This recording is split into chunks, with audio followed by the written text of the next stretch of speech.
Halo sahabatku, cerita Momo di sini. Gimana kabar kalian hari ini? Semoga selalu baik dan penuh semangat ya. Siap-siap, karena hari ini kita akan masuk ke dalam kisah yang benar-benar menguji emosi dan logika. Ini tentang Lina, seorang istri yang selama ini diremehkan, sampai akhirnya mertua dan iparnya tahu besarnya gaji Lina. Mereka datang bukan untuk memberi selamat, tapi untuk menuntut Lina menanggung semua biaya, termasuk kuliah ratusan juta dan cicilan mewah iparnya yang manja. Suaminya, Reno, hanya diam 1000 bahasa. Tapi, mereka tidak pernah menyangka tindakan balik apa yang akan dilakukan Lina. Percayalah, aksi Lina ini akan membuat wajah sombong mereka langsung pucat. Penasaran kan bagaimana Lina akhirnya mengambil kembali kendali atas hidup dan hartanya? Sebelum kita mulai, yuk tunjukkan dukunganmu untuk cerita Momo. Jangan lupa like video ini, subscribe ke channel ini, dan nyalakan lonceng notifikasi. Dan sekarang, giliran kamu. Komen di bawah, tulis nama, asal kota, dan kata hadir.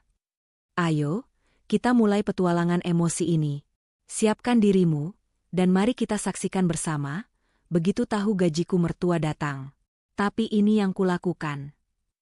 Lina duduk di kursi rotan mewah yang terletak di balkon apartemennya di lantai 35, menikmati keheningan pagi yang mahal. Langit Jakarta masih berwarna biru muda, dan hiruk-pikuk di bawah tampak seperti miniatur yang tak berdaya. Dalam balutan robe sutra, Lina terlihat tenang dan elegan, kontras dengan gejolak emosi yang tersimpan rapi di balik senyumnya. Di meja kecil di sebelahnya, terdapat secangkir kopi hitam yang mengepul dan sebuah map kulit berisi beberapa dokumen penting. Di antara dokumen-dokumen itu, terselip salinan payslip terbarunya dan notifikasi bonus akhir tahun. Angka yang tertera di sana sungguh fantastis, hasil dari kerja kerasnya selama bertahun-tahun sebagai konsultan keuangan dan analis investasi. Angka itu bukan hanya sekadar nominal, tetapi juga lambang dari kemandirian finansial mutlak yang selama ini ia sembunyikan dengan sangat hati-hati. Lina selama ini menjalani hidup yang tampak biasa-biasa saja di mata keluarga suaminya. Ia membiarkan Reno, suaminya, berpikir bahwa ia hanyalah seorang karyawan bergaji standar yang perannya adalah menjadi ibu rumah tangga yang penurut. Fakta sebenarnya adalah, sebagian besar fasilitas mewah yang mereka nikmati, apartemen ini, mobil mewah yang jarang ia sentuh, hingga dana liburan tahunan, semuanya berasal dari kantong dan investasi Lina sendiri. Ia sengaja mengaburkan jejak kekayaannya, karena tahu persis bagaimana sifat keluarga Reno. Namun, beberapa hari lalu, rahasia itu tak sengaja terbongkar. Saat Lina sedang terburu-buru menghadiri rapat daring, ia meninggalkan laptopnya dalam keadaan menyala.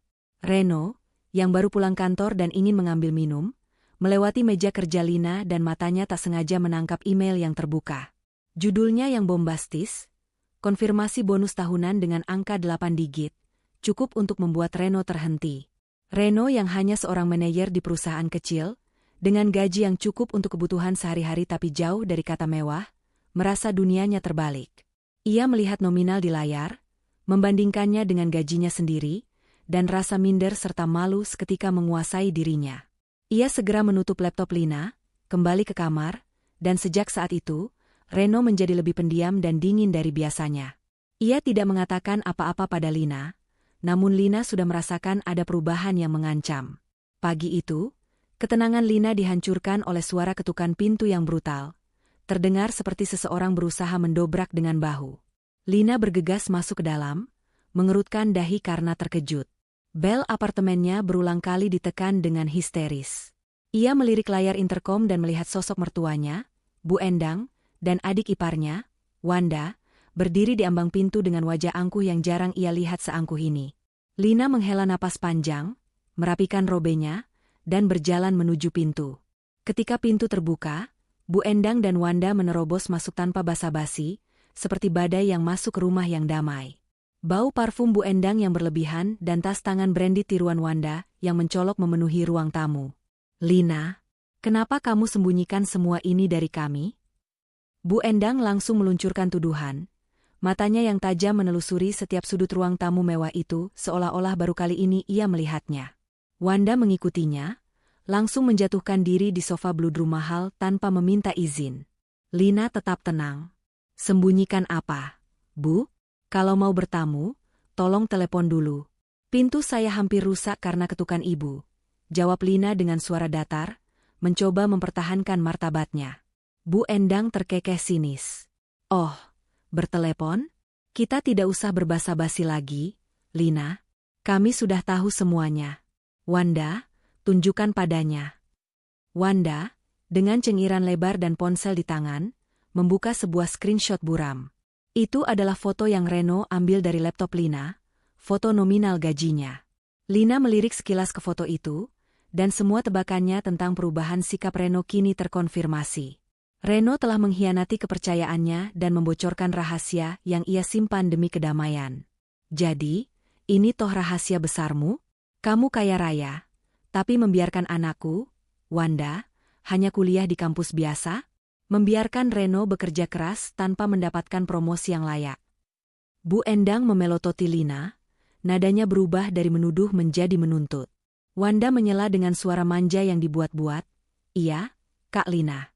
Aku mau pindah ke kampus elit di luar negeri, biayanya ratusan juta per semester. Kenapa kakak tidak bilang saja kalau kakak punya uang sebanyak ini?" Ia berbicara seolah-olah Lina menyimpan uang itu darinya secara pribadi, bukan karena Lina berhak atas penghasilannya sendiri. Lina memandang ke arah Wanda, lalu beralih ke Bu Endang. Ibu dan Wanda tidak berhak tahu tentang gaji saya. Itu adalah ranah pribadi dan hasil kerja keras saya. Dan untuk biaya kuliah Wanda. Bu Endang memotongnya dengan desisan tajam. Omong kosong. Bukankah kamu sudah mengambil anakku, Reno? Sudah menjadi menantuku? Sekaranglah saatnya kamu membayar hutang budimu pada keluarga ini. Kamu harus membiayai impian keluarga ini, Lina. Saat itulah Reno muncul dari kamar tidur. Wajahnya terlihat pucat dan bersalah, tapi ia tidak melakukan apapun untuk menghentikan ibu dan adiknya. Ia berdiri di ambang pintu, hanya menonton drama yang ia picu sendiri. Lina menatap Reno, mencari dukungan, atau setidaknya pembelaan. Namun, Reno hanya menghindari tatapannya, diam 1000 bahasa. Sikap pasifnya itu lebih menyakitkan daripada tuntutan Bu Endang. Bagi Lina, itu adalah sinyal bahwa Reno tidak berada di sisinya. Ia membiarkan Lina menjadi dompet berjalan bagi keluarganya.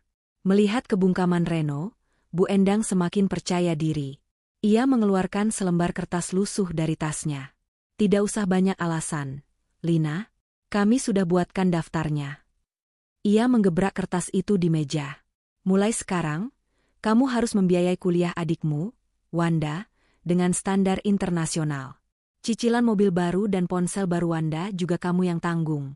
Selain itu, saya mau kamu belikan saya perhiasan berlian yang saya lihat di mall, sebagai tanda terima kasihmu karena sudah menikahi putraku. Bu Endang berseru, matanya berkobar-kobar karena keserakahan. Lina merasakan amarah yang dingin menjalar di sekujur tubuhnya. Bukan karena uangnya, tetapi karena penghinaan dan rasa pengkhianatan dari orang yang seharusnya menjadi pasangannya. Tuntutan mereka adalah puncak gunung es dari rasa diremehkan yang selama ini ia telan. Lina mengambil napas dalam-dalam, mengabaikan Bu Endang dan Wanda sejenak. Ia hanya fokus pada Reno, suaminya. "Reno," panggil Lina pelan, nadanya menusuk. "Apakah kamu setuju dengan semua ini? Apakah kamu akan diam saja melihat istrimu diperlakukan seperti ini?" Reno menelan ludah, gugup. Ia menatap ibunya yang mendominasi, lalu menatap Lina yang kecewa. Ia memilih jawaban yang paling mudah baginya. "Lina, mereka ini keluargaku. Ibu hanya ingin yang terbaik untuk Wanda. Kamu punya uang, kan? Apa salahnya membantu?" Jawab Reno lirih, menjustifikasi kerakusan keluarganya. Saat itu, di mata Lina, ikatan pernikahannya terasa seperti benang lapuk yang baru saja diputus oleh Reno sendiri. Kata-kata Reno adalah izin resmi bagi Bu Endang dan Wanda untuk menjadikan Lina target eksploitasi. Lina menyadari, tidak ada lagi cinta atau dukungan di sini, hanya ada pemanfaatan. "Baiklah," kata Lina, suaranya tiba-tiba tenang dan dingin, membuat Bu Endang dan Wanda berhenti bicara dan saling pandang. Lina berdiri tegak. "Saya akan setuju. Tapi ada syaratnya. Jika kalian ingin mengambil uang saya, maka kita akan berurusan dengan cara yang saya pahami, cara hukum dan profesional." Bu Endang dan Wanda menyeringai penuh kemenangan. Mereka mengira Lina akhirnya menyerah. Mereka tidak tahu bahwa Perjanjian hukum yang Lina tawarkan adalah jebakan cerdas yang akan membuat mereka berdua menyesal seumur hidup telah berani meremehkan seorang konsultan keuangan. Lina kemudian meraih ponselnya, mengabaikan tatapan puas dari ibu mertua dan iparnya. Ia mendial nomor hotline yang hanya ia gunakan dalam keadaan darurat besar. "Halo, Pak Tirtayasa? Ya, ini saya, Lina. Saya butuh Anda sekarang. Bawa semua dokumen restrukturisasi aset atas nama yayasan yang kita bicarakan minggu lalu. Dan tolong, siapkan satu dokumen perjanjian baru. Ini mendesak. Keluarga saya baru saja datang, dan mereka ingin mengambil semua uang saya." Di seberang telepon, suara tegas Pak Tirtayasa terdengar jelas. "Baik, Nyonya Lina. Saya akan segera tiba. Jangan khawatir. Tidak ada yang bisa mengambil apapun dari Anda tanpa izin dari pihak yang berwenang." Lina mengakhiri panggilan, matanya menyala dengan tekad baja. Ia kembali menatap Bu Endang, Wanda, dan Reno yang kini sedikit bingung dengan nama Pak Tirtayasa yang asing. "Silakan nikmati waktu kalian. Segala sesuatu yang akan saya biayai mulai hari ini akan tunduk pada perjanjian tertulis yang mengikat.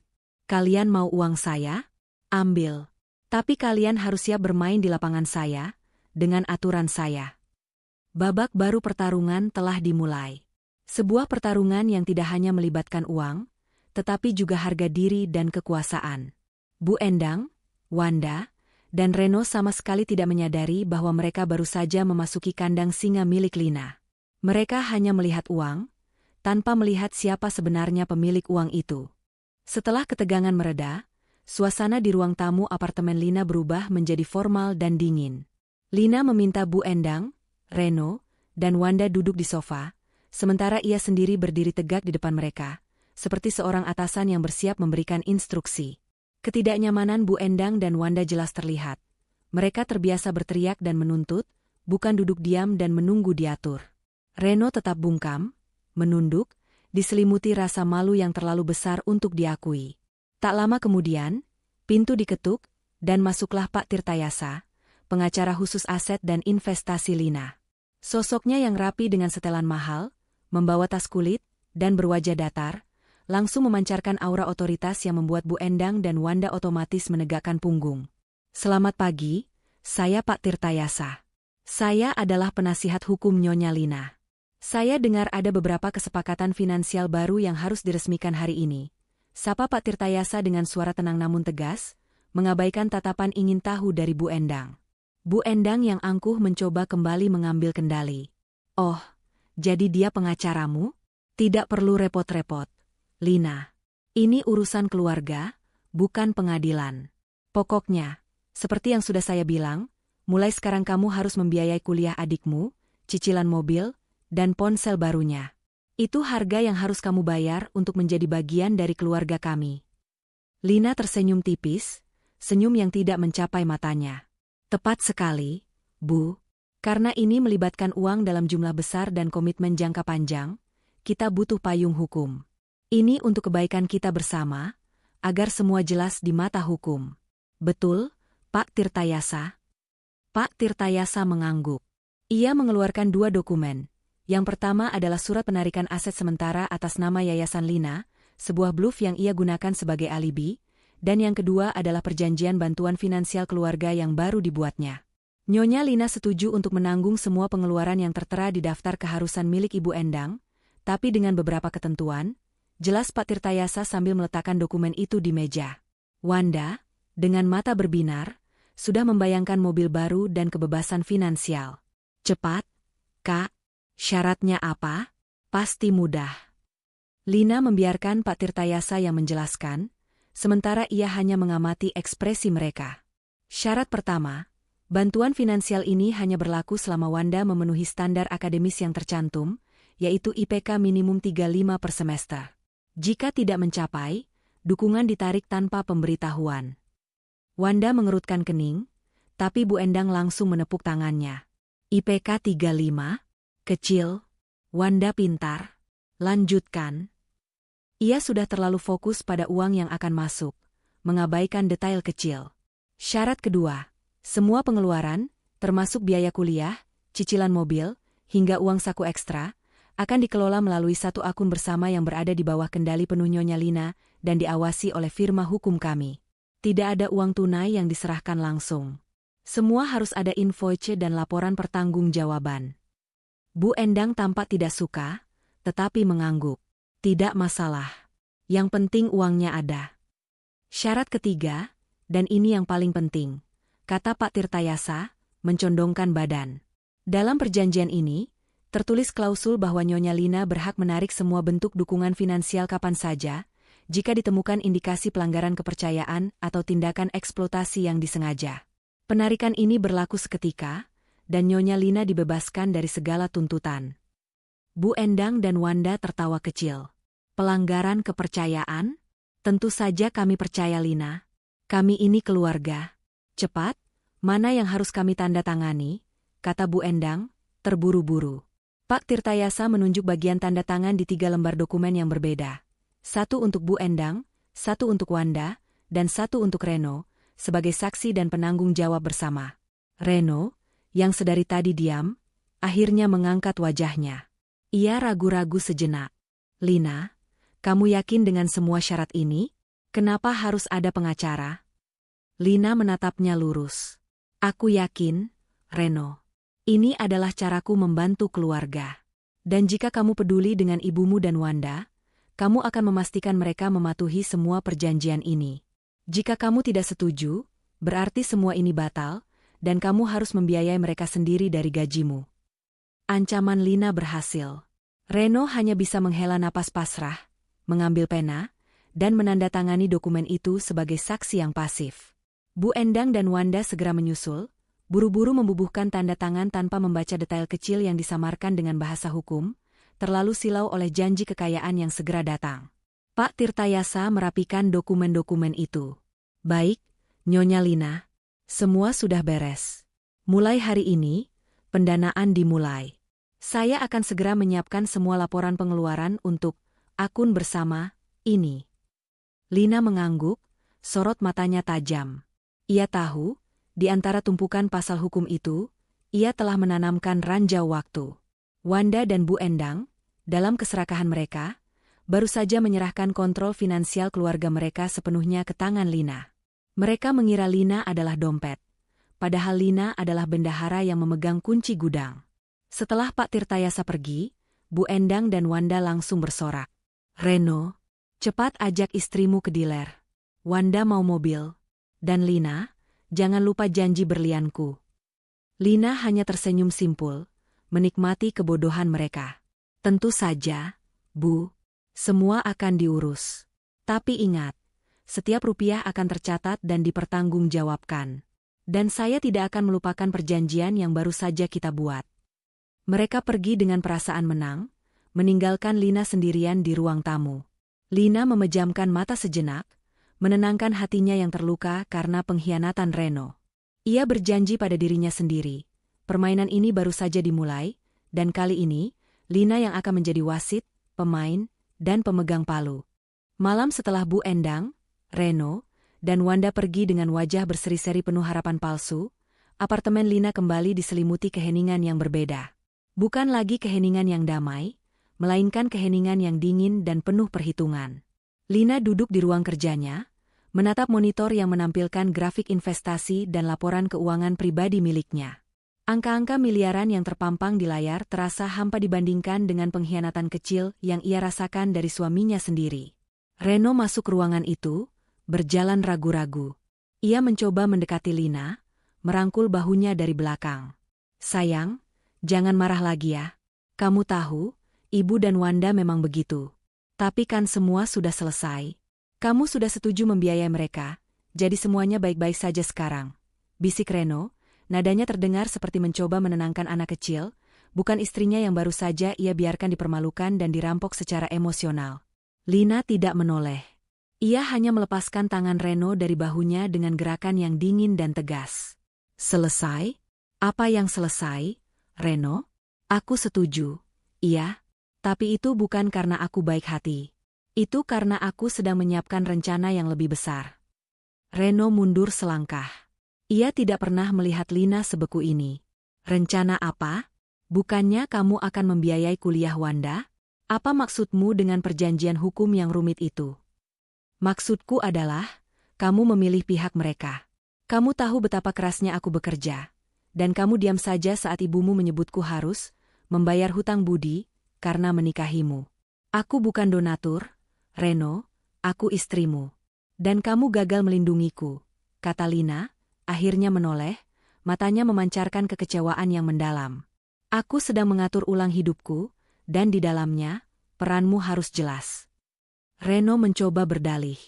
Aku hanya tidak mau membuat keributan, Lina.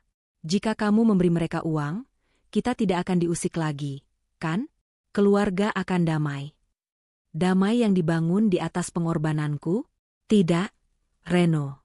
Kedamaian sejati akan datang saat mereka tahu batasnya. Potong Lina. Sekarang, keluar dari ruanganku. Aku harus bekerja. Lina kembali fokus pada dokumennya. Ia sedang mempersiapkan strategi balas dendam yang cerdas, menggunakan alat yang paling ia kuasai, keuangan dan hukum. Tujuan Lina bukan hanya menghentikan eksploitasi, tapi juga memberi pelajaran yang tak terlupakan tentang harga diri dan kepemilikan. Pagi berikutnya, Lina sudah berada di kantor Pak Tirtayasa, sebuah kantor firma hukum yang tenang dan mewah di pusat kota.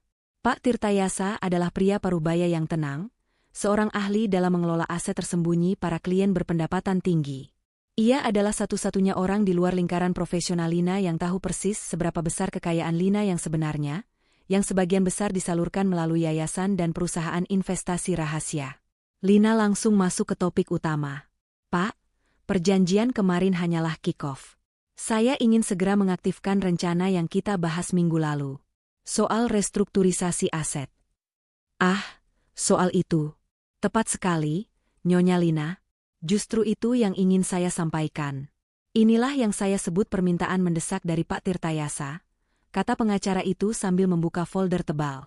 Perjanjian bantuan finansial yang baru ditandatangani oleh keluarga Anda itu membuat kita harus bergerak lebih cepat, Nyonya. Pak Tirtayasa menjelaskan bahwa Yayasan Investasi Lina, yang memegang kepemilikan mayoritas atas aset properti dan trust fund milik Lina, baru saja terindikasi adanya celah administrasi yang harus segera ditutup. Celah ini sebenarnya kecil dan bisa diatasi belakangan, tetapi Pak Tirtayasa melihatnya sebagai peluang sempurna untuk Lina. Jika kita bergerak sekarang, kita bisa menggunakan alasan restrukturisasi aset yayasan ini sebagai dalih profesional untuk menarik atau membekukan semua aset yang terkait, termasuk aset yang saat ini digunakan oleh suami Anda, Nyonya Lina, jelas Pak Tirtayasa. Misalnya, apartemen yang Anda tinggali, mobil yang Anda pinjamkan pada Reno, bahkan saham minoritas yang Anda berikan atas nama Reno. Lina mengangguk, matanya bersinar karena mengerti. Ini adalah kepingan puzzle yang ia cari. Ia tidak perlu lagi menunggu Bu Endang dan Wanda melanggar perjanjian, ia bisa menggunakan alasan profesional yang tak terbantahkan. Jadi, Anda menyarankan saya mengirim surat pemberitahuan resmi bahwa semua aset terkait yayasan harus diserahkan kembali ke pengelolaan pusat untuk diaudit dan direstrukturisasi, dan bahwa Reno, sebagai pihak terkait, harus mematuhi penarikan fasilitas yang diberikan sementara, tanya Lina. Tepat sekali, Nyonya. Ini akan menjadi langkah hukum yang bersih dan terencana. Kita tidak menuduh mereka mencuri, kita hanya mengatakan bahwa ada masalah teknis di yayasan yang mewajibkan aset ditarik sementara. Ini akan membuat Reno dan keluarganya panik, karena mereka akan tahu bahwa semua kemewahan yang mereka nikmati ternyata hanya pinjaman, kata Pak Tirtayasa sambil tersenyum tipis. Surat ini akan menjadi pukulan pertama yang sah dan tidak bisa dibantah. Lina merasa lega. Ini adalah cara yang jauh lebih elegan daripada sekadar berteriak dan adu mulut. Ia akan membiarkan hukum dan uangnya sendiri yang berbicara. Setelah pertemuan itu, Lina menemui sahabat karibnya, Ira, seorang founder perusahaan e-commerce yang sangat sukses. Mereka bertemu di sebuah private lounge yang sepi. Lina menceritakan semua kejadian, dari Reno yang membocorkan gajinya hingga perjanjian bodoh yang ditandatangani oleh Bu Endang dan Wanda. Ya ampun, Lina, aku tidak percaya Reno sepasif itu. Dan mertuamu itu, keserakahannya sudah stadium akhir. Seru Ira, menggelengkan kepala. Lina tersenyum pahit. Aku sudah muak. Ra, sekarang aku akan menggunakan semua uang dan kecerdasanku untuk mengajari mereka sopan santun. Aku tidak akan membiarkan mereka lolos dengan hanya mengambil uangku. Mereka harus mengerti apa itu harga diri. Ira mencondongkan badan. Lalu, apa rencana besarmu? Kamu akan menceraikan Reno? Belum. Itu kartu terakhirku. Saat ini, aku akan membuat mereka sangat bergantung pada uang itu, dan kemudian menariknya secara legal, jelas Lina. Pak Tirtayasa akan mengirimkan surat resmi tentang restrukturisasi aset. Reno harus mengosongkan apartemen dan menyerahkan mobil dalam waktu 48 jam. Ini akan memicu kepanikan total. Lina melanjutkan, sementara itu, Bu Endang dan Wanda akan mulai menghabiskan uang di akun bersama itu untuk biaya kuliah Wanda. Aku sudah minta Pak Tirtayasa untuk memasang jebakan dalam sistem pencatatan. Begitu pengeluaran Wanda mencapai batas yang tidak masuk akal, atau IPK-nya melenceng sedikit saja, yang pasti akan terjadi karena dia malas. Semua dukungan langsung ditarik berdasarkan perjanjian yang mereka tanda tangani. Ira menatap Lina dengan takjub. Jadi, kamu akan membiarkan mereka sedikit mencicipi kemewahan dari uangmu, lalu kamu tarik, dan di saat yang sama, kamu juga akan menarik semua fasilitas yang dinikmati Reno? Lina, ini adalah operasi pembersihan keluarga yang paling dingin dan paling cerdas yang pernah aku dengar. Aku butuh pembersihan total, Ra. Aku butuh rumah dan hidup yang bebas dari parasit. Jawab Lina, raut wajahnya kembali dingin. Aku akan membantumu. Jika mereka butuh tempat tinggal sementara, aku punya beberapa properti yang bisa kujadikan safe house untukmu. Kamu tidak boleh terlihat cemas atau kesulitan, tawar Ira. Lina bersyukur memiliki Ira. Setelah merancang detail jadwal penarikan aset dan pengiriman surat resmi dari Pak Tirtayasa, Lina kembali ke apartemennya. Ia menatap Reno yang sedang menonton TV dengan santai, tak menyadari badai besar yang akan datang. Reno sama sekali tidak tahu bahwa seluruh fondasi kemewahan yang ia kira adalah hasil kerjanya akan runtuh dalam hitungan jam. Lina hanya berpikir, kamu memilih uang ibumu daripada harga diriku, Reno. Sekarang, aku akan tunjukkan padamu bagaimana rasanya kehilangan segalanya karena pilihanmu. Di meja kerjanya, Lina menyiapkan 2 surat, satu untuk Reno, dan satu lagi untuk dirinya sendiri. Sebuah surat pengunduran diri yang siap dikirimkan jika pertarungan ini menuntut dia untuk sementara menjauh dari dunia profesional demi melindungi dirinya. Namun, ia tahu bahwa ia tidak akan pernah mengundurkan diri. Lina hanya akan mengubah perannya dari istri yang diremehkan menjadi pengendali keuangan mutlak. Malam itu, Lina tidur di kamar tamu. Ia tidak bisa lagi berbagi tempat tidur dengan pria yang telah mengkhianati kepercayaan dan membiarkan dia dieksploitasi. Di dalam hatinya, Lina sudah menarik garis batas yang sangat jelas, memisahkan hidupnya yang lama dengan kehidupan baru yang penuh kekuasaan yang akan ia rebut kembali. Jam digital menunjukkan pukul 3, dan Lina tahu, begitu matahari terbit, permainan yang sebenarnya akan dimulai. Pagi itu di apartemen, ketenangan Reno terganggu oleh suara email yang masuk. Dia sedang bersiap berangkat ke kantor, bersenandung pelan, merasa puas karena masalah keuangan dengan Bu Endang dan Wanda sudah diselesaikan dengan mudah oleh Lina. Reno berpikir bahwa Lina, meskipun kaya, akhirnya akan tetap menjadi istri penurut yang bisa ia kendalikan melalui tekanan keluarga. Namun, email dari alamat resmi firma hukum Tirtayasa rekan itu seketika menghilangkan senyum di wajah Reno. Subjeknya, pemberitahuan resmi penarikan dan restrukturisasi aset yayasan terkait. Reno membaca isinya dengan panik. Surat itu dengan bahasa hukum yang kaku menyatakan bahwa karena adanya masalah teknis administrasi dan regulasi pada yayasan investasi yang menaungi sebagian besar aset Lina, semua aset yang dipinjamkan dan terkait harus segera ditarik kembali ke pusat pengelolaan untuk diaudit dan direstrukturisasi. Daftar aset yang harus ditarik tertera jelas. Apartemen mewah yang mereka tinggali, status kepemilikan ternyata hanya pinjaman atas nama yayasan. Mobil sedan mewah yang digunakan Reno juga terdaftar sebagai aset yayasan. Kartu kredit korporat yang selama ini digunakan Reno untuk pengeluaran besar, dicabut per hari itu juga. Bahkan saham minoritas yang pernah diberikan Lina atas nama Reno sebagai hadiah ulang tahun kini, dibekukan, sementara hingga audit selesai. Surat itu memberikan waktu 48 jam bagi Reno untuk mengosongkan apartemen dan menyerahkan kunci mobil ke perwakilan firma hukum. Di bawahnya tertera tanda tangan Pak Tirtayasa yang berwibawa. Reno menjatuhkan ponselnya, wajahnya langsung memucat. Ia bergegas mencari Lina, yang sudah duduk rapi di ruang makan, sarapan dengan tenang sambil membaca berita di tabletnya. Lina, apa-apaan ini? Kenapa ada surat dari pengacara itu? Restrukturisasi apa? Kenapa kita harus pindah? Teriak Reno, menunjuk ponselnya yang tergeletak di meja. Lina mengangkat kepala, tatapannya sedingin es. Oh, itu. Pak Tirtayasa sudah jelaskan dengan sangat rinci, kan? Ada masalah teknis di yayasanku. Sebagai karyawan dan penerima manfaat, kamu harus kooperatif. Karyawan? Penerima manfaat? Lina, ini rumah kita. Aku suamimu. Seru Reno, suaranya naik 1 oktav. Rumah kita? Itu apartemen yang kusewa atas nama yayasanku, Reno. Aku tidak pernah membelinya atas nama pribadi kita, apalagi atas namamu. Sejak kapan kamu berkontribusi membayar sewanya? Kamu tidak tahu detail keuanganku, dan kamu juga tidak peduli. Kamu hanya menikmati fasilitasnya. Sekarang, fasilitas itu ditarik. Ini bukan personal, ini bisnis, jawab Lina tanpa sedikit pun nada emosi. Reno tersentak. Selama ini ia mengira apartemen ini adalah milik bersama, atau setidaknya Lina membelinya atas namanya. Kenyataan bahwa ia hanya seorang penerima manfaat pinjaman, meruntuhkan egonya sepenuhnya. Tapi, 48 jam? Kita mau tinggal di mana? Aku tidak punya uang sewa apartemen lain secepat ini. Itu masalahmu, Reno. Aku sudah mengurus tempat tinggalku sendiri. Kamu bisa kembali ke rumah ibumu sementara. Atau kamu bisa segera mencari kontrakan. Kamu manajer, kan?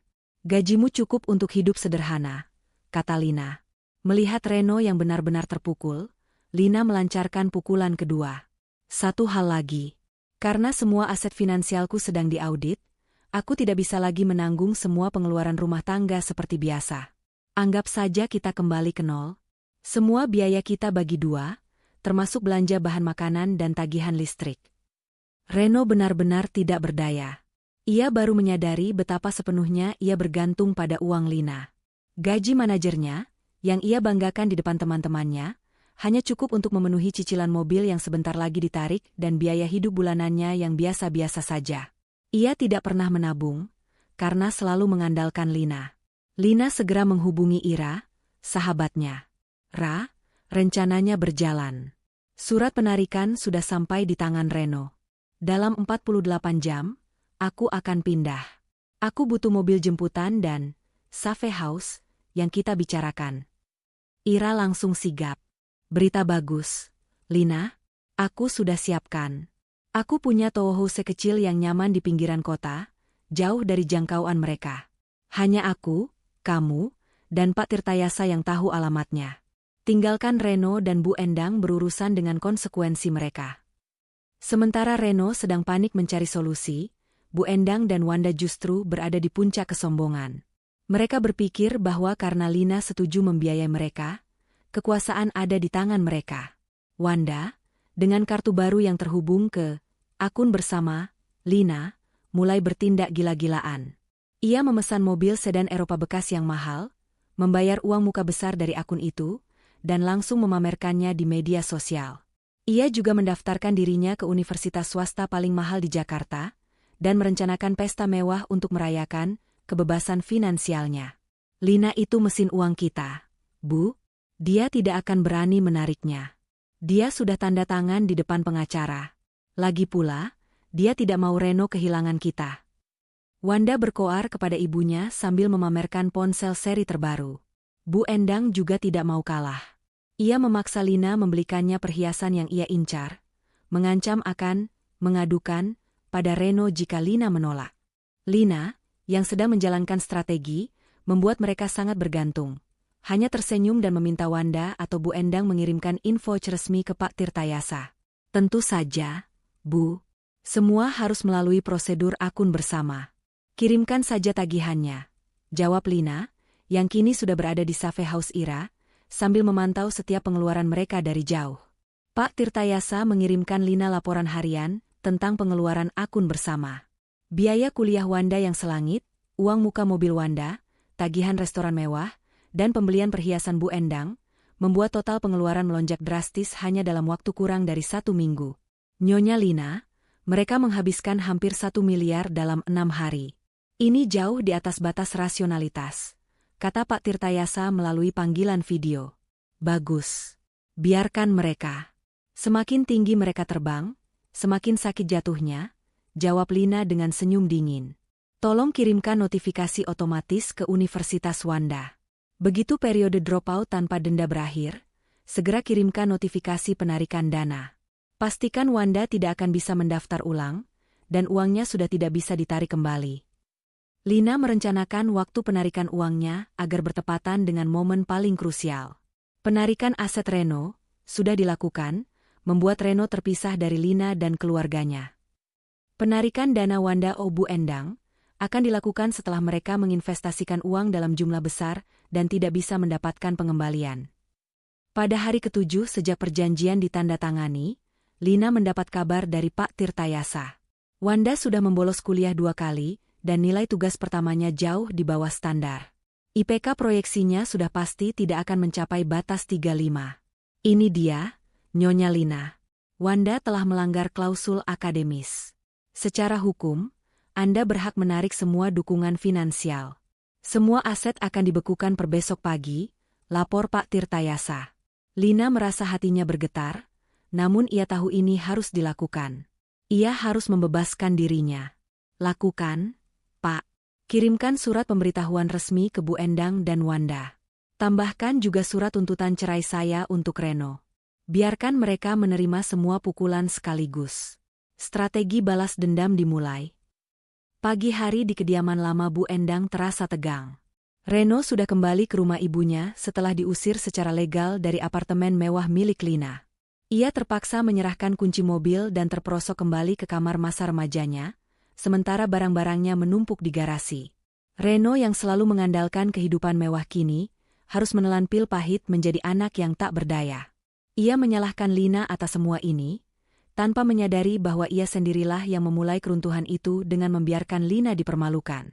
Bu Endang dan Wanda sedang sibuk berdebat di ruang keluarga, bukan karena simpati pada Reno, melainkan karena mobil sedan baru Wanda yang baru di-DP dari akun bersama Lina mengalami masalah di jalan dan harus masuk bengkel.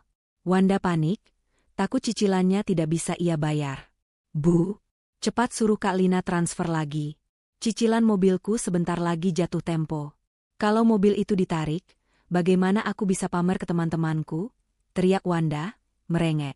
Tenang, Wanda. Lina sudah tanda tangan, dia harus bayar. Dia hanya sedang dramatis saja. Reno, kamu bicara dengan istrimu.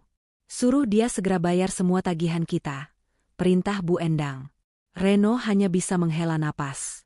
Bu, Lina sudah mengajukan tuntutan cerai. Dia tidak akan mau bicara denganku. Dan semua aset di apartemen sudah ditarik karena katanya ada restrukturisasi yayasan. Lina tidak main-main. Belum selesai perdebatan mereka, seorang kurir datang dan menyerahkan 2 amplop coklat tebal berstempel firma hukum Tirtayasa Rekan. Amplop itu ditujukan kepada Bu Endang dan Wanda. Wanda dengan percaya diri membuka suratnya, mengira itu adalah konfirmasi transfer dana. Namun, matanya membelalak kaget.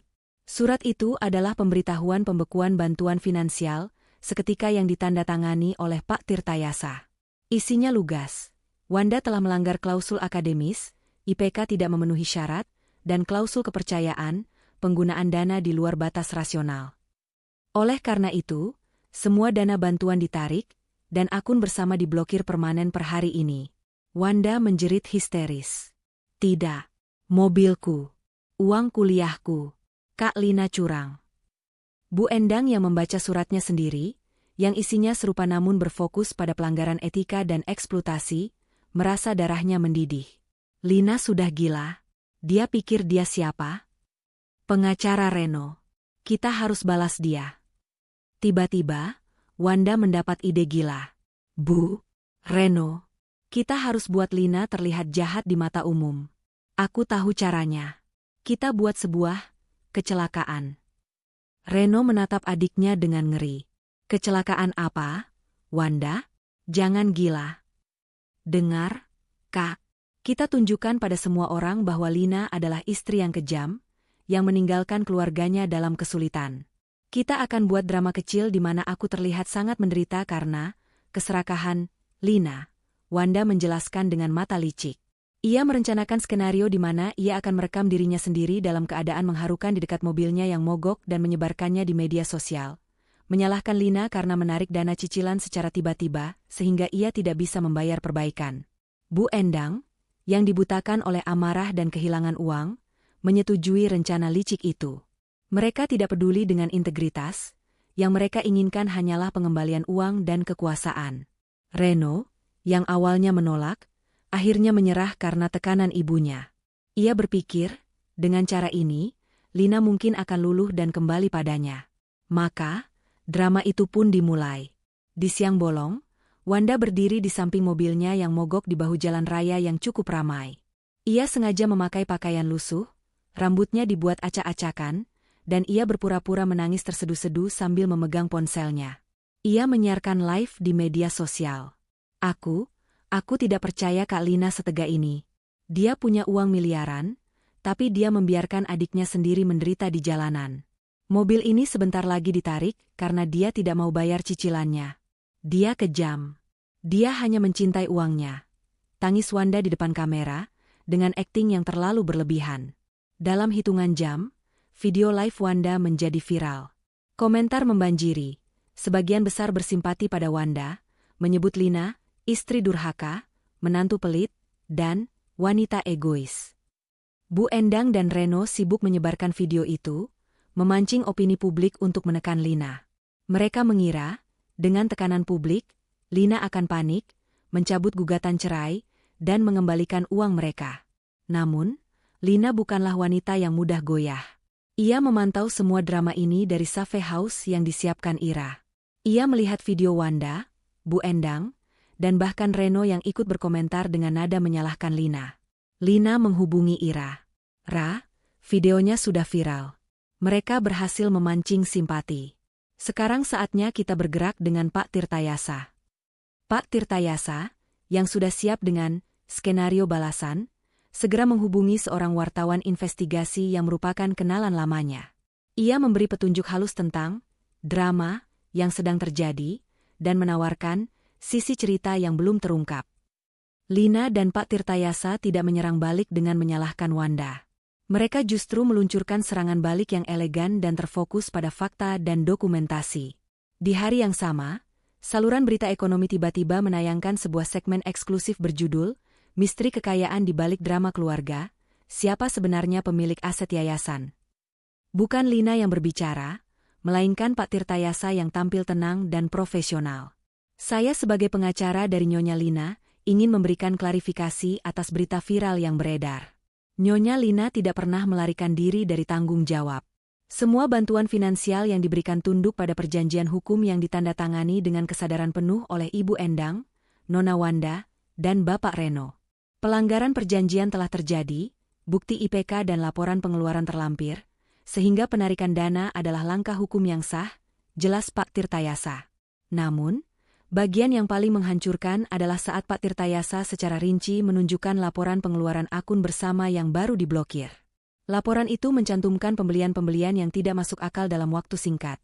2 kali lipat biaya kuliah normal, uang muka mobil mewah, pembelian perhiasan berlian Bu Endang, dan biaya spa harian Wanda. Semua dibuktikan dengan info yang mereka kirimkan sendiri. Uang yang dihabiskan oleh Nona Wanda dan Ibu Endang dalam 6 hari ini, melebihi gaji rata-rata manajer selama setahun. Jika Nyonya Lina dituduh kejam karena menarik dukungan setelah ditemukan penyalahgunaan dana, maka kami serahkan penilaian etika ini kepada publik. Tutup Pak Tirtayasa, wajahnya tanpa emosi. Dalam sekejap, opini publik berbalik 180 derajat. Netizen yang tadinya bersimpati pada Wanda kini marah. Mereka menyadari bahwa kecelakaan palsu dan tangisan Wanda hanyalah drama murahan, untuk menutupi keserakahan yang tak tahu malu. Komentar-komentar di video Wanda berubah menjadi cacian. Mereka menuntut Wanda mengembalikan uang yang ia hamburkan dan menuduhnya penipu. Bu Endang dan Wanda terkejut. Mereka tidak menyangka Lina dan pengacaranya akan membalas dengan fakta finansial yang tak terbantahkan.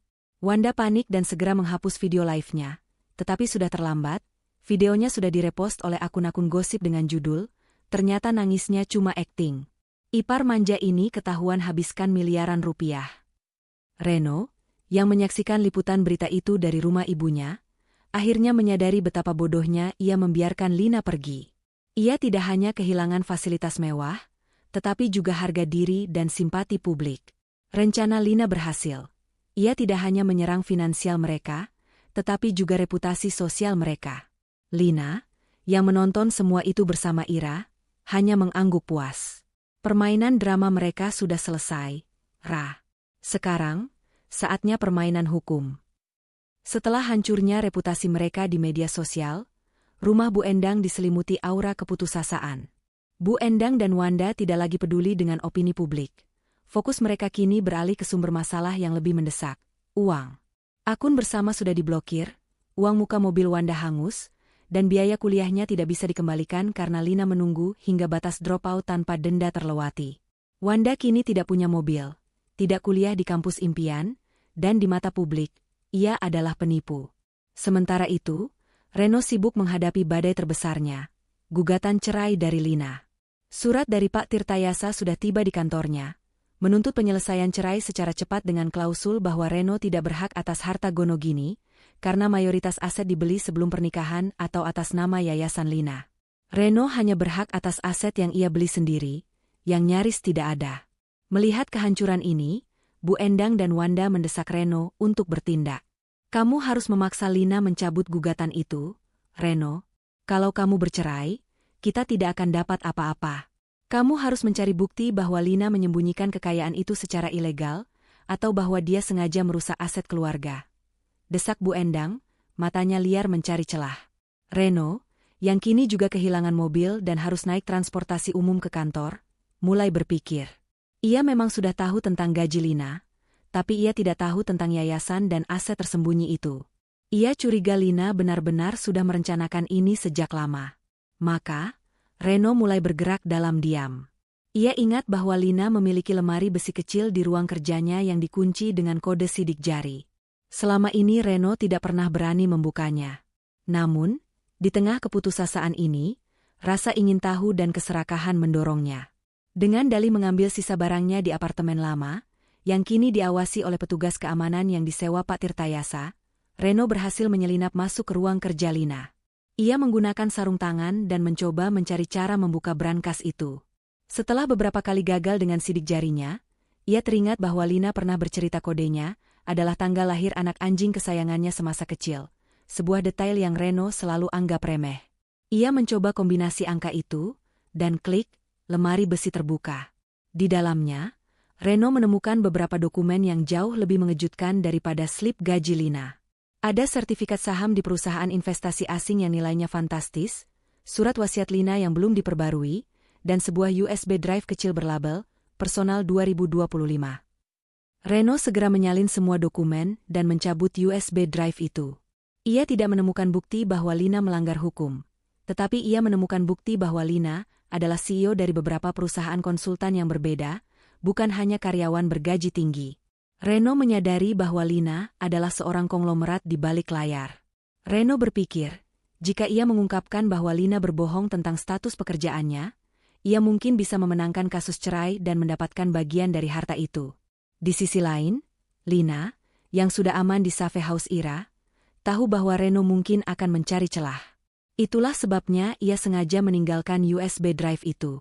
USB drive itu sebenarnya berisi dua hal, folder dokumen keuangan lama yang tidak penting, dan sebuah file video tersembunyi yang diberi nama, backup rapat penting. Malam itu, Reno yang kembali ke rumah Bu Endang, memasukkan USB drive itu ke laptopnya dengan tangan gemetar. Ia membuka folder dokumen, kecewa karena tidak ada yang membuktikan kecurangan Lina. Ia kemudian melihat file video, backup rapat penting, itu. Penasaran, Reno mengklik file tersebut.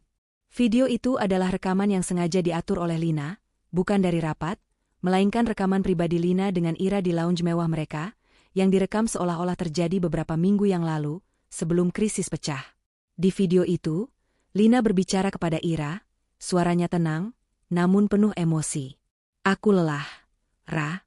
Aku lelah pura-pura menjadi wanita sederhana. Reno tidak pernah menghargai kerja kerasku. Dia selalu merasa kecil di depanku, dan alih-alih mencoba sejajar, dia malah membiarkan ibunya dan Wanda meremehkanku. Aku sengaja tidak mengungkapkan kekayaanku karena aku ingin dia mencintaiku, bukan uangku. Tapi sekarang, dia bahkan diam saja saat ibunya menyebutku harus membayar hutang budi. Ira menjawab di video itu, "Kamu harus bertindak, Lin. Bu Endang tidak akan pernah berhenti selama kamu tidak memutus rantai ketergantungan ini. Dia dan Wanda akan menguras kamu sampai habis. Reno juga tidak akan pernah dewasa jika kamu terus memberinya kenyamanan palsu." Lina di video itu mengangguk. "Aku tahu. Makanya aku sudah siapkan rencana.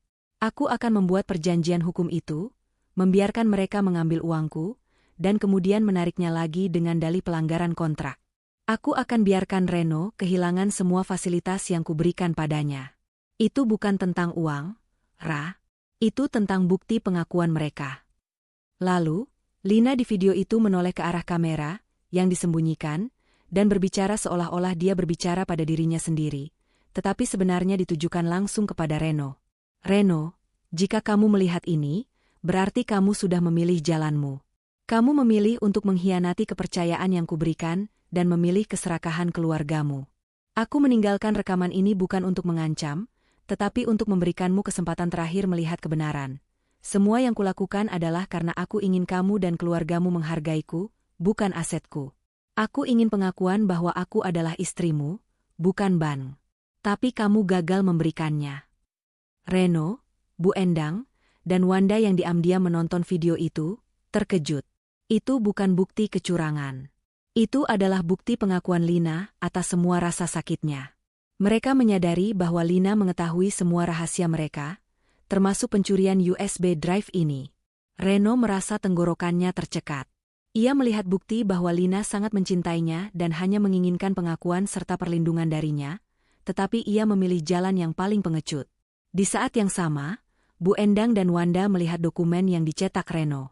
Bu Endang melihat sertifikat saham asing itu dan menyadari bahwa Lina adalah miliarder sejati, jauh di luar jangkauan imajinasi mereka.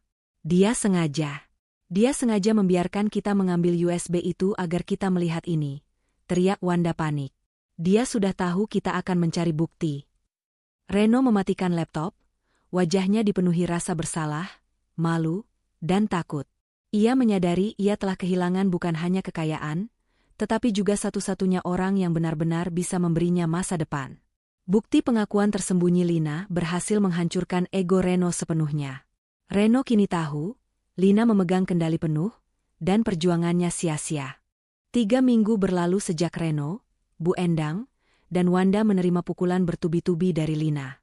Tuntutan cerai sudah didaftarkan, semua fasilitas Lina ditarik, dan reputasi mereka di mata lingkungan sosial hancur total karena pemberitaan yang didorong oleh Pak Tirtayasa. Bu Endang dan Wanda kini terpaksa hidup hemat. Uang mereka terkuras habis oleh pengeluaran tak terencana di akun bersama yang sudah diblokir. Wanda tidak punya uang untuk mendaftar kuliah lagi, dan hanya bisa mengurung diri. Reno, yang dihantui rasa bersalah dan rekaman video bukti pengakuan tersembunyi Lina, berubah menjadi pendiam dan murung. Ia sudah mencoba menghubungi Lina berulang kali, namun selalu dihalangi oleh Pak Tirtayasa.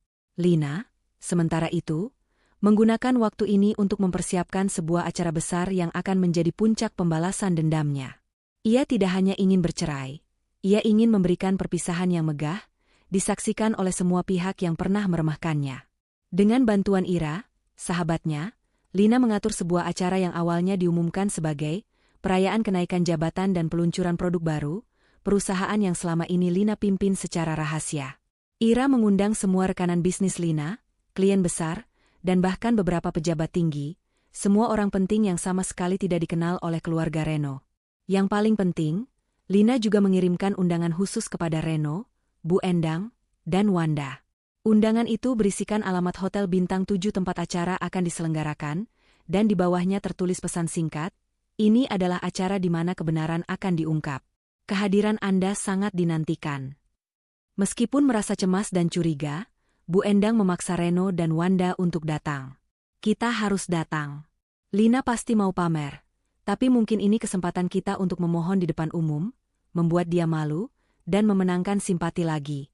Kita tidak boleh kehilangan kesempatan ini, Reno, desak Bu Endang. Reno, meskipun ragu, terpaksa menurut karena tekanan ibunya. Malam itu, Reno, Bu Endang, dan Wanda tiba di ballroom hotel mewah. Mereka merasa asing di antara kerumunan tamu berkelas yang mengenakan pakaian desainer dan berbicara tentang investasi jutaan dolar. Mereka terlihat mencolok dengan pakaian terbaik yang tersisa, namun jelas tidak sebanding dengan kemewahan acara tersebut. Mereka melihat Lina. Ia berdiri di podium, bersinar dalam balutan gaun malam elegan. Ia dikelilingi oleh para eksekutif dan klien. Lina sama sekali tidak terlihat seperti istri penurut atau karyawan bergaji biasa. Ia tampak sebagai sosok wanita karir yang berkuasa dan penuh otoritas. Acara dibuka dengan pidato dari seorang pria parubaya, yang ternyata adalah CEO global perusahaan tempat Lina bekerja.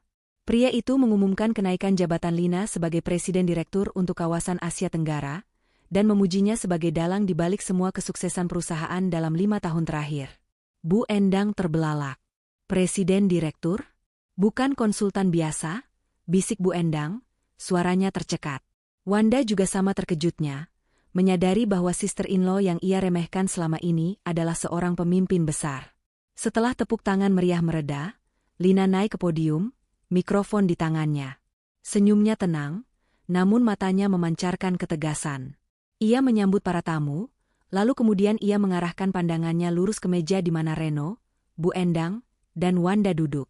Terima kasih atas kehadiran Anda semua. Malam ini, bukan hanya tentang peluncuran produk baru, tapi juga tentang pengungkapan kebenaran, kata Lina, suaranya bergema di seluruh ruangan. Semua tamu, termasuk keluarga Reno, menahan napas. Lina melanjutkan, beberapa minggu lalu, hidup saya terasa seperti drama sinetron murahan. Ada orang-orang yang saya cintai, yang memanfaatkan kebaikan dan kerahasiaan saya. Ada yang mengira saya hanyalah dompet berjalan yang bisa mereka peras. Ada yang menganggap saya harus membayar hutang budi karena kekayaan yang saya miliki. Dan ada yang diam saja, membiarkan harga diri saya diinjak-injak. Ia kemudian menampilkan layar besar di belakangnya. Bukan grafik perusahaan, melainkan salinan perjanjian bantuan finansial keluarga yang ditandatangani oleh Bu Endang, Wanda, dan Reno di bab 2. Di sebelahnya, muncul daftar keharusan yang dibuat oleh Bu Endang, biaya kuliah, mobil, perhiasan. Perjanjian ini adalah bukti fisik bahwa saya setuju membantu mereka yang saya sebut keluarga. Saya bahkan memberikan fasilitas mewah kepada suami saya, Reno, agar ia nyaman dan bangga. Tapi apa yang saya dapatkan? Pengkhianatan, ejekan di media sosial, dan drama kecelakaan palsu dari Wanda yang tujuannya hanya untuk memancing simpati publik agar bisa kembali memeras saya. Jelas Lina, suaranya mulai meninggi. Bu Endang hendak berdiri, namun tatapan tajam Lina menghentikannya.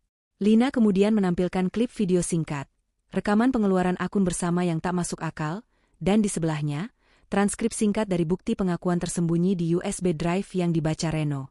Mereka mencari bukti untuk menjatuhkan saya, dan saya sengaja memberikan mereka sebuah pengakuan, bahwa semua yang saya inginkan dari suami saya hanyalah perlindungan dan penghargaan, bukan uang. Tapi suami saya, Reno, memilih diam. Ia memilih pasif. Ia memilih menjadi penonton saat ibunya menghina saya. Lina menghela napas, air matanya tak menetes, tetapi kekecewaannya terasa nyata. Maka, malam ini, di hadapan semua kolega, klien, dan saksi, saya tegaskan, kata Lina, menatap Reno dengan sorot mata terakhir yang penuh arti. Saya tidak lagi memiliki ikatan, baik secara finansial maupun emosional, dengan keluarga ini. Saat itu, Pak Tirtayasa berjalan ke podium. Ia membawa 2 dokumen besar. Di hadapan para saksi, dan di hadapan media yang meliput acara ini, saya mengumumkan, pertama, Nyonya Lina secara resmi telah menyelesaikan proses penarikan semua aset dan kepemilikan yang terkait dengan Bapak Reno, Ibu Endang, dan Nona Wanda. Kedua, ini adalah salinan putusan cerai yang sudah disetujui Pengadilan Negeri dengan putusan Verstek, putusan tanpa kehadiran tergugat, yang menyatakan bahwa Nyonya Lina dan Bapak Reno secara resmi bercerai per hari ini. Bapak Reno telah menerima surat panggilan yang sah, dan kegagalannya untuk hadir dianggap sebagai persetujuan. Pengumuman ini adalah bom yang jauh lebih besar daripada pengungkapan gaji. Reno, Bu Endang, dan Wanda benar-benar terpukul. Mereka datang untuk memohon atau membuat keributan, namun justru disajikan dengan putusan cerai yang sah dan pengungkapan total siapa Lina sebenarnya, di depan semua orang penting. Bu Endang berteriak, "Tidak mungkin. Kau menipu kami, Lina." Lina hanya tersenyum dingin.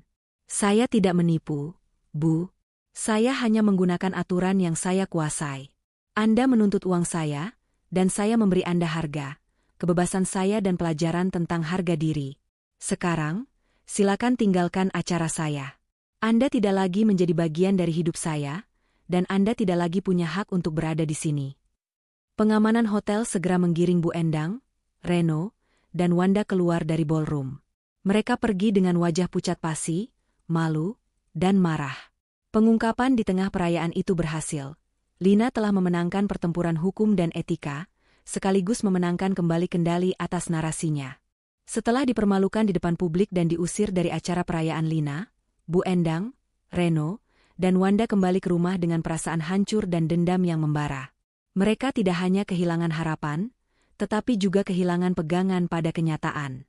Reno, meskipun sudah melihat bukti dan mendengar pengakuan Lina, masih belum bisa menerima status barunya sebagai duda yang miskin dan tanpa aset. Bu Endang dan Wanda hanya fokus pada cara untuk membalas Lina. Ini tidak bisa dibiarkan. Lina sudah menceraikanmu tanpa pengakuan harta gono gini. Dia sudah mencuri semua asetmu. Kita harus menuntutnya balik ke pengadilan. Kita harus membuktikan bahwa yayasan itu palsu dan dia melakukan penipuan. Teriak Bu Endang histeris di ruang tamu mereka yang kini terasa sempit dan kusam. Wanda menambahkan, "Iya, Bu. Kita harus tunjukkan rekaman yang Kak Reno ambil dari USB itu. Itu bukti bahwa dia sengaja menjebak kita. Dia sudah merencanakan semuanya." Reno yang kini lebih tenang, namun kosong, mencoba berpikir realistis. "Bu, Wanda, kita tidak bisa. Kita tidak punya uang untuk menyewa pengacara hebat. Dan rekaman itu justru menunjukkan bahwa kita yang tamak dan tidak menghargainya. Lina sudah merencanakan agar kita melihat itu." Reno akhirnya mulai merasakan jerat Lina yang sangat cerdas. Meskipun Reno sudah mulai menyerah, Bu Endang menolak. Ia menjual perhiasan imitasi dan beberapa barang elektronik yang tersisa dan berhasil mengumpulkan uang untuk menemui seorang pengacara kelas 2. Pengacara itu, yang hanya melihat celah dalam kasus perceraian biasa, menyarankan mereka mengajukan gugatan balik atas dasar penipuan aset dan pencemaran nama baik, dengan harapan Lina akan menawarkan penyelesaian damai dengan sejumlah uang.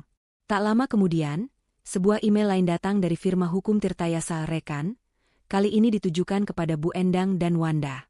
Isinya bukan gugatan perceraian, melainkan surat panggilan pemeriksaan dari Divisi Investigasi Keuangan atas dasar dugaan tindakan penggelapan dan pencucian uang.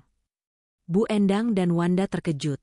Mereka tidak mengerti apa hubungannya dengan pencucian uang. Pak Tirtayasa sudah mengantisipasi upaya serangan balik dari keluarga Reno. Ia tahu, satu-satunya cara untuk menghentikan mereka sepenuhnya adalah dengan menyerang balik secara kriminal, bukan hanya perdata. Pak Tirtayasa menggunakan laporan pengeluaran akun bersama yang sudah viral di media massa sebagai dasar. Ia menuduh Bu Endang dan Wanda melakukan money laundering kecil-kecilan.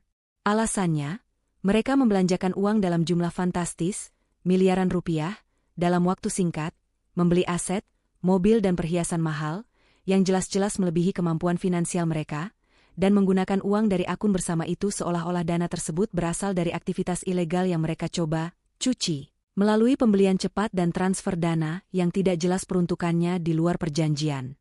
Tentu saja, tuduhan itu dilebih-lebihkan, tetapi secara hukum, pattern pengeluaran yang tidak rasional dan tergesa-gesa itu cukup untuk memicu penyelidikan serius dari otoritas keuangan.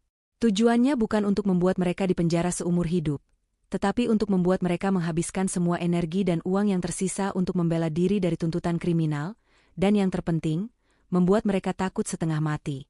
Bu Endang dan Wanda pun dipanggil untuk pemeriksaan. Mereka yang biasanya angkuh, kini duduk ketakutan di depan penyidik yang fokus pada detail invoice dan transfer dana.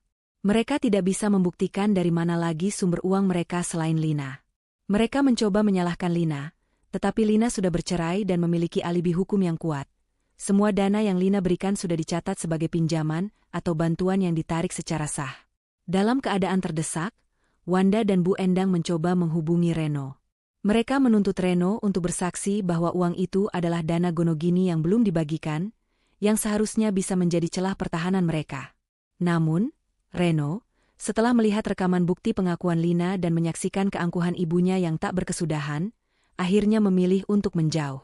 Ia tahu, bersaksi untuk ibunya hanya akan menyeretnya lebih dalam kepusaran masalah. Puncak dari krisis ini terjadi 2 minggu setelah Lina resmi bercerai. Saat Bu Endang sedang berada di rumah, 2 orang petugas polisi datang membawa surat perintah.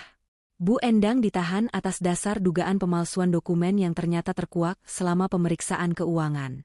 Dulu, untuk mendapatkan pinjaman kecil atas nama Reno, Bu Endang pernah memalsukan tanda tangan Reno di sebuah dokumen jaminan. Meskipun itu kasus lama dan kecil, dengan sorotan pada kasus pencucian uang, polisi mengambil tindakan tegas. Melihat ibunya dibawa oleh polisi, Wanda panik. Ia menghubungi Reno, menangis memohon bantuan. "Kak Reno, ibu ditahan. Mereka bilang ada pemalsuan dokumen. Tolong ibu, Kak, hanya kamu yang bisa bantu. Kita harus menjual rumah ini dan menyewa pengacara yang lebih baik." Reno menutup telepon. Ia berdiri di kantornya, sendirian. Ia tahu, jika ia menjual rumah ibunya, ia akan menjadi gelandangan. Dan ia tahu, ibunya pantas mendapatkan pelajaran atas semua keserakahan dan perbuatannya. Pengkhianatan Lina telah membuka mata Reno, meski dengan cara yang paling menyakitkan. Bu Endang menghabiskan beberapa malam di tahanan. Ini adalah pengalaman paling memalukan dan mengerikan baginya.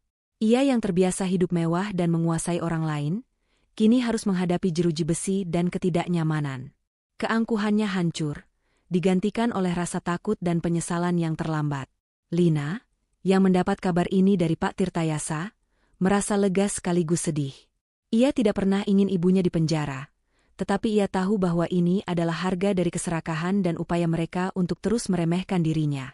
"Nyonya Lina, kasus pemalsuan dokumen ini akan segera diselesaikan, tetapi ini akan menjadi catatan kriminal yang sangat memberatkan mereka. Untuk kasus pencucian uang, kami akan menawarkannya sebagai penyelesaian di luar pengadilan dengan denda yang besar, sehingga mereka harus menjual semua aset yang tersisa," jelas Pak Tirtayasa. Lina mengangguk. "Itu adil, Pak. Mereka harus belajar bahwa tidak semua yang bersinar itu bisa mereka rampas. Biarkan mereka menggunakan sisa uangnya untuk membayar kejahatan mereka sendiri." Tuntutan dan penahanan ini adalah akhir dari kekuasaan Bu Endang. Ia dan Wanda telah jatuh ke titik terendah. Tidak hanya kehilangan uang, tetapi juga kebebasan dan harga diri di mata hukum. Reno, sang suami pasif, kini telah menjadi orang luar sejati, menyaksikan kehancuran keluarganya tanpa bisa berbuat apa-apa.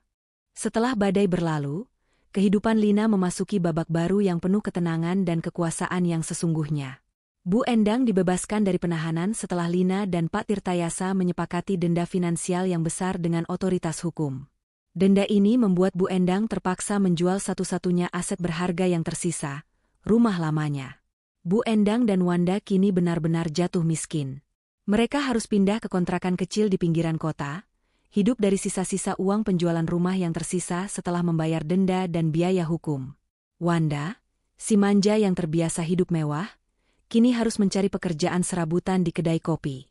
Catatan kriminal Bu Endang atas pemalsuan dokumen dan reputasi buruk Wanda di media sosial menutup semua pintu kesempatan mereka.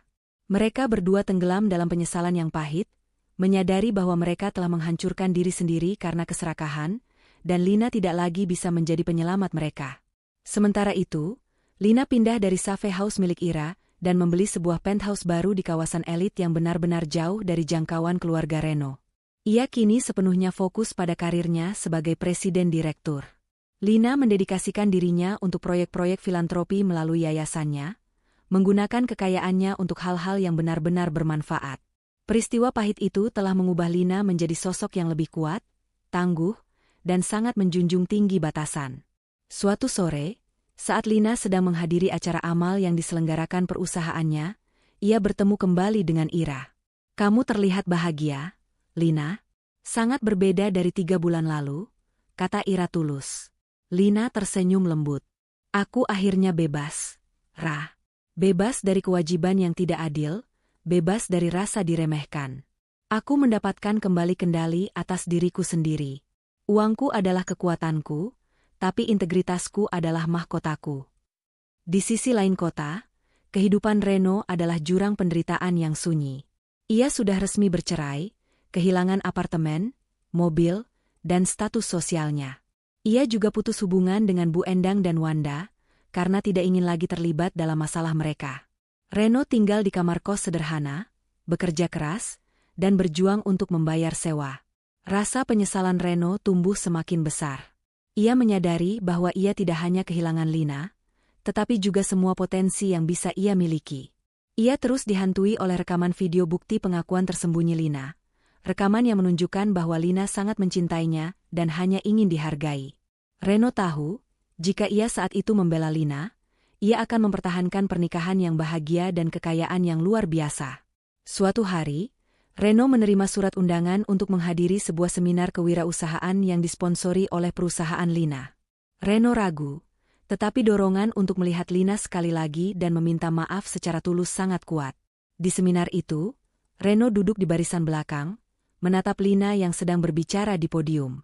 Reno melihat Lina yang berbeda, begitu berwibawa, karismatik, dan menginspirasi. Setelah seminar selesai, Reno menunggu di pintu belakang. Saat Lina berjalan keluar, Reno mendekatinya. "Lina, aku mohon, beri aku waktu sebentar," katanya, suaranya parau. Lina berhenti. Ia menatap Reno tanpa kebencian, namun dengan jarak yang sangat jelas. "Kita tidak punya urusan lagi, Reno. Kita sudah resmi bercerai." "Aku tahu. Aku tidak datang untuk meminta uangmu kembali, atau memohon agar kamu kembali padaku," kata Reno, matanya berkaca-kaca. "Aku datang untuk meminta maaf. Lina, aku minta maaf karena menjadi pengecut. Aku minta maaf karena gagal melindungimu. Aku minta maaf karena telah meremehkan dirimu dan membiarkan keluargaku memanfaatkanmu. Aku baru sadar, aku tidak kehilangan uangmu, aku kehilangan wanita terbaik yang pernah aku miliki." Reno menunjukkan ketulusan yang belum pernah Lina lihat sebelumnya. Ia benar-benar hancur, tetapi juga telah belajar. Lina terdiam lama. Ia melihat ketulusan di mata Reno, namun tembok pertahanan yang ia bangun terlalu tinggi. "Aku memaafkanmu, Reno," kata Lina pelan. "Aku memaafkanmu bukan untuk kebaikanmu, tapi untuk kedamaian hatiku sendiri. Tapi memaafkan tidak berarti kembali. Kita sudah berjalan di jalur yang berbeda. Aku sudah membangun kehidupanku yang baru tanpa keraguan dan tanpa beban." Namun, Lina melihat peluang di mata mantan suaminya itu. Reno kini benar-benar menjadi kesempatan kedua yang bisa diselamatkan. "Dengarkan aku, Reno," lanjut Lina. "Aku tidak bisa kembali padamu. Tapi aku tahu kamu punya potensi. Aku punya satu tawaran. Aku sedang mencari manajer lapangan untuk salah satu proyek amal yayasanku di luar kota. Gajinya standar, pekerjaannya berat, tapi ini kesempatan bagimu untuk membangun dirimu sendiri dari nol, tanpa embel-embel namaku atau keluargamu. Kamu mau?" Reno menatap Lina, kaget. Itu bukan bantuan finansial, melainkan kesempatan untuk penebusan. Aku mau, Lina. Aku akan bekerja keras. Aku akan buktikan bahwa aku bisa berdiri di atas kakiku sendiri," jawab Reno, matanya penuh harap. Lina mengangguk. "Bagus. Hubungi Pak Tirtayasa besok. Dia akan mengatur detail kontraknya. Tapi ingat, ini adalah hubungan profesional, tidak ada lagi hubungan pribadi. Jika kamu gagal, ini adalah kesempatan terakhir dariku." Lina berbalik dan pergi, meninggalkan Reno yang kini memiliki tujuan baru. Membangun ulang harga dirinya dan membuktikan kepada Lina dan dirinya sendiri bahwa ia layak mendapatkan kesempatan kedua, meskipun hanya sebagai mantan suami dan pegawai. Setahun telah berlalu sejak Lina resmi bercerai dari Reno. Waktu telah menjadi sekutu terbesarnya, menyembuhkan luka lama dan memperkuat kerajaan yang ia bangun. Lina kini adalah ikon dalam dunia bisnis Asia Tenggara. Ia dikenal bukan hanya karena kekayaannya yang luar biasa, tetapi juga karena kisah inspiratifnya tentang bagaimana ia merebut kembali harga dirinya dari cengkeraman eksploitasi keluarga. Lina telah membuktikan bahwa kecerdasan dan kekuatan moral adalah aset yang jauh lebih berharga daripada status pernikahan. Bu Endang dan Wanda menjalani hidup yang keras. Bu Endang, setelah kehilangan rumah dan reputasinya, terpaksa mencari pekerjaan sebagai petugas kebersihan paruh waktu. Ia harus menelan harga dirinya dan menerima kenyataan bahwa ia kini hidup dalam kesulitan finansial, dikucilkan dari lingkaran sosial yang selama ini ia banggakan. Wanda, setelah gagal di kuliah mahal dan stuck dengan pekerjaan bergaji rendah, mulai menyadari bahwa kemewahan tidak bisa didapatkan dengan merengek. Mereka sesekali mencoba menghubungi Lina, namun selalu diabaikan oleh staf profesional Lina. Di sisi lain, Reno benar-benar memanfaatkan kesempatan kedua yang diberikan Lina. Ia menerima pekerjaan sebagai manajer lapangan di proyek amal Yayasan Lina di daerah terpencil. Jauh dari kemewahan dan pengaruh ibunya, Reno bekerja keras dan tulus. Ia tidak lagi mencari keuntungan pribadi, melainkan penebusan. Laporan dari tim yayasan selalu positif. Reno bekerja dengan integritas, menunjukkan perubahan karakter yang signifikan. Ia mengirimkan surat-surat singkat kepada Lina, bukan untuk meminta Lina kembali, tetapi untuk memberikan laporan pekerjaan dan mengucapkan terima kasih atas kesempatan untuk membangun kembali dirinya sendiri. Puncak dari babak baru ini adalah acara Gala Tahunan Pimpinan Perusahaan, di mana Lina dijadwalkan menerima penghargaan bergengsi sebagai Woman in Leadership of the Year. Acara ini diselenggarakan di hotel yang sama tempat Lina mengumumkan perceraiannya setahun sebelumnya, sebuah simbol kemenangan yang disengaja. Lina tiba di acara itu ditemani Ira dan Pak Tirtayasa. Gaunnya tidak hanya mahal, tetapi juga memancarkan aura kekuasaan yang elegan. Malam itu, Lina bukan lagi hanya seorang mantan istri yang diremehkan, melainkan seorang ratu yang baru dinobatkan. Di tengah acara, Lina dipanggil ke panggung untuk menerima penghargaan. Setelah menyampaikan pidato ucapan terima kasih standar, Lina mengalihkan pandangannya ke barisan belakang, tempat yang ia tahu akan ada seseorang yang datang. Malam ini, saya ingin menutup babak lama hidup saya dan meresmikan babak baru. Saya tidak akan berhasil mencapai titik ini tanpa pembelajaran yang menyakitkan. Pembelajaran itu datang dari orang-orang yang mengajari saya arti dari batasan dan harga diri, kata Lina di podium. Lina kemudian meminta Pak Tirtayasa memanggil salah satu tamu istimewa. Bukan dari kalangan bisnis. Tolong sambut, Bapak Reno, manajer proyek kemanusiaan yayasan saya. Reno, yang kini tampak lebih kurus namun lebih tegar dan berwibawa dalam setelan sederhananya, berjalan ke panggung. Reno kaget. Ia tidak tahu kehadirannya akan diumumkan di depan publik. Lina tersenyum. Reno adalah pria yang pernah menjadi suamiku. Dia pernah gagal dalam pernikahan kami. Dia gagal melindungiku. Tapi dia tidak gagal dalam penebusan dirinya. Selama setahun ini, ia bekerja keras tanpa fasilitas dan tanpa nama belakangku. Ia membuktikan bahwa ia bisa berdiri dengan usahanya sendiri. Ini adalah kesempatan kedua yang ia raih dengan integritas. Lina berbalik ke arah Reno, tatapan mereka bertemu. Kamu telah membuktikan dirimu, Reno. Mulai besok, kamu dipromosikan sebagai Direktur Regional Proyek Amal Yayasan, dengan gaji dan fasilitas yang kamu peroleh dengan keringatmu sendiri. Aku memberimu kembali kepercayaan profesional, yang sudah kamu rebut dengan usahamu. Reno terharu, air matanya menetes. Ia tidak pernah menginginkan uang Lina, ia hanya ingin diakui. Reno berterima kasih dengan tulus. Ia tahu, meskipun ia tidak mendapatkan Lina kembali sebagai istri, ia mendapatkan kembali harga dirinya, yang jauh lebih berharga daripada kekayaan. Reno kembali turun dari panggung. Setelah itu, Lina melayangkan pandangannya ke kamera utama. Dan untuk mereka yang berada di luar sana, yang pernah mencoba merampas harga diri saya dengan dalih keluarga atau hutang budi,